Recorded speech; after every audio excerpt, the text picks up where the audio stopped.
Sebelum mulai, saya ingin menunjukkan dulu masalah yang selama ini saya temui.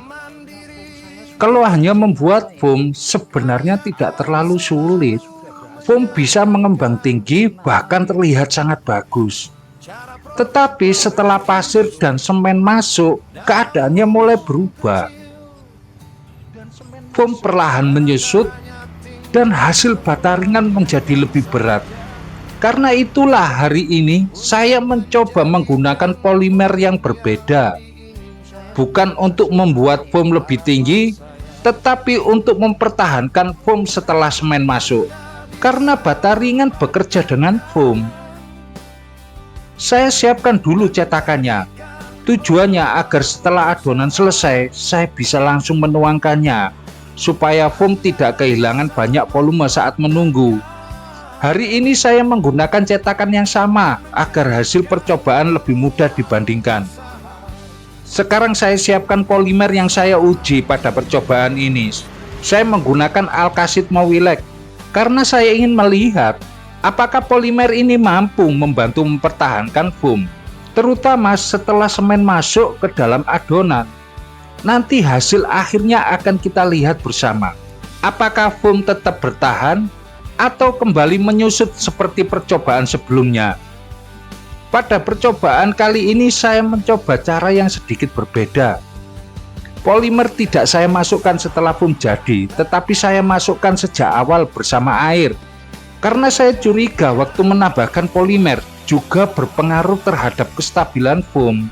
Setelah polimer tercampur rata, saya tambahkan foam agent. Kemudian saya mulai mixing. Dan disinilah saya mulai merasakan sesuatu yang berbeda. Saat foam saya pegang, foam terasa lebih padat. Saat saya tuangkan, foam seperti mempunyai perlawanan.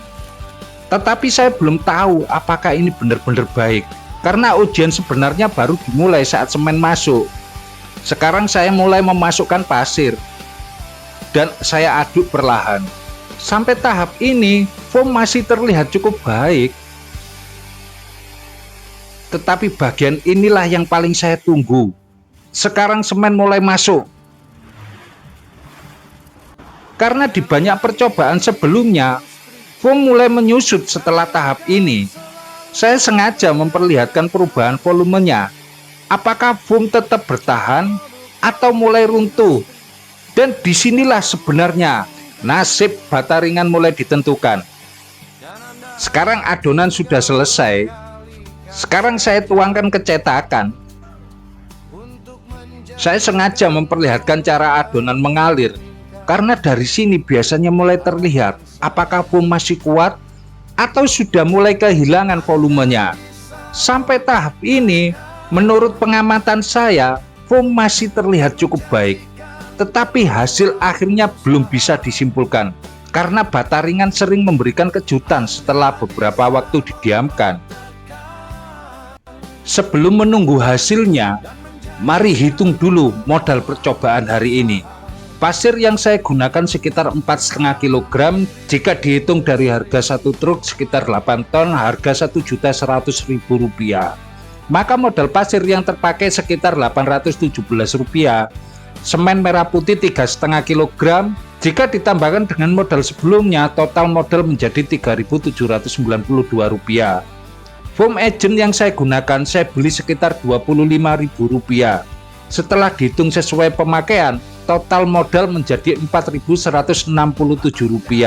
Nah, sekarang kita masuk ke bagian paling menarik. Polimer yang saya gunakan saya beli sekitar Rp21.000. Pemakaian sekitar 8 gram.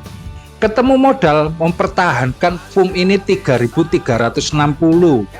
Dan setelah ditambahkan dengan modal sebelumnya, total modal percobaan ini menjadi sekitar Rp7.500. Bila dihitung kubik masih sangat mahal, ketemu Rp625.000 per meter kubik. Sampai tahap ini percobaan hari ini sudah selesai. Dan sekarang saya tinggal menunggu hasilnya. Karena bata ringan ini membutuhkan waktu sebelum kita buka dari cetakan.